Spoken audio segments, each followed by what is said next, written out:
The Game, Part 4.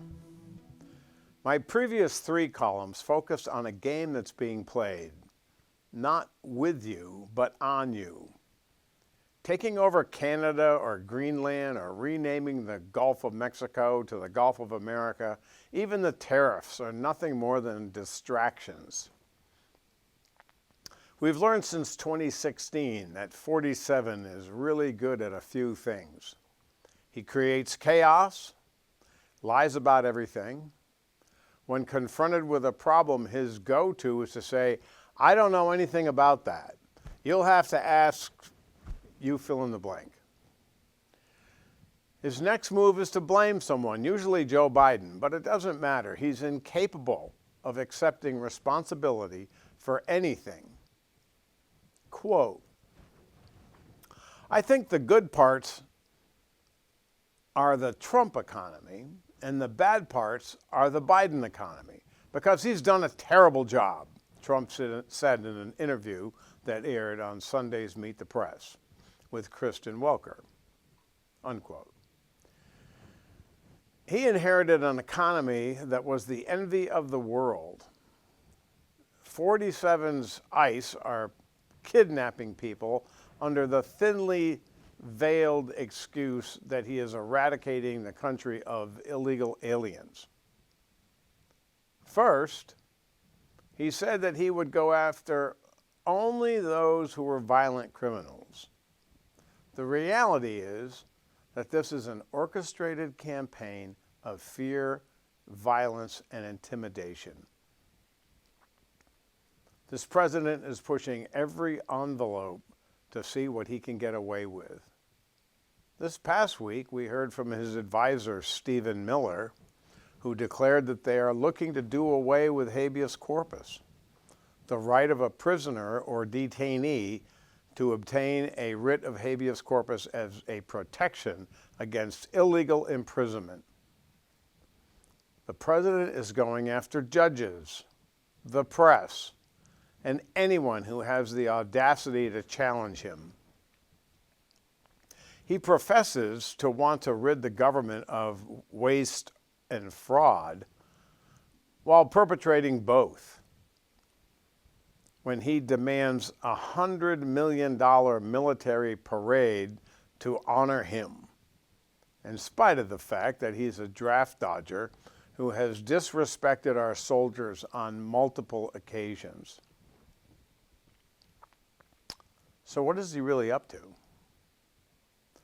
Why is he selling off government property, undermining the rule of law, hollowing out our government agencies, all of which serve only to make America weaker? Could it be something as simple as he's just looking to make more and more money for himself? Is he willing to destroy our democracy and our nation to enrich himself? Or is it more complicated than that? He does not appear to care about anything or anyone, including the country and the job he's been elected to do. We've learned that he's only attended 12 of the daily briefings since he took office over 100 days ago. In contrast, according to Golf News.net, he has played golf 22 times so far, nearly twice as many times as he's attended his daily briefings. From the Independent UK, quote,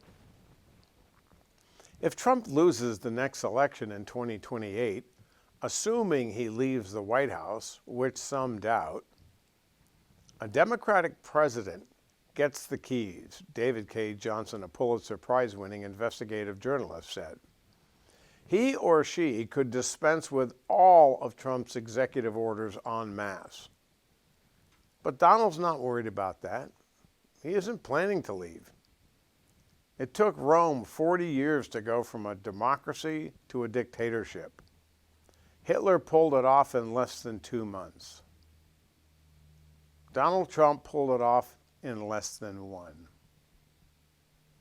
At his 100th day rally in Michigan, Trump made a direct attack on the, quote, communist left judges for trying to seize his power.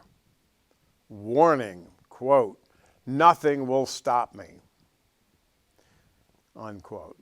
It's a warning David K. Johnson says that we should all heed.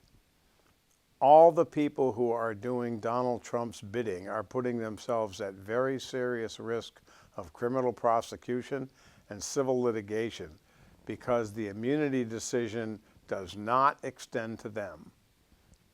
And if you're carrying out illegal acts on behalf of Donald Trump, you are not going to be protected. This also means that they will be very motivated to help subvert or prevent future elections that would put them at risk, unquote. We've now got to wait 1,370 days to find out if that happens. Perhaps destroying democracy and installing an authoritarian regime has been the plan from the start. Vladimir Putin did this in Russia. He was able to pull it off by offering a select group of rich oligarchs monopolies on businesses that would serve to make them very rich, with the caveat that they would keep him in power. That process has been working like a charm. Here in America, we have a president who openly stated that he's going to make the rich a whole lot richer. In order to do that, he needs to cut programs, services, and sell off our nation's assets to afford his tax cuts that mostly benefit the very rich. What does he get out of the deal? According to various news media, he's agreed to accept a new plane from Qatar.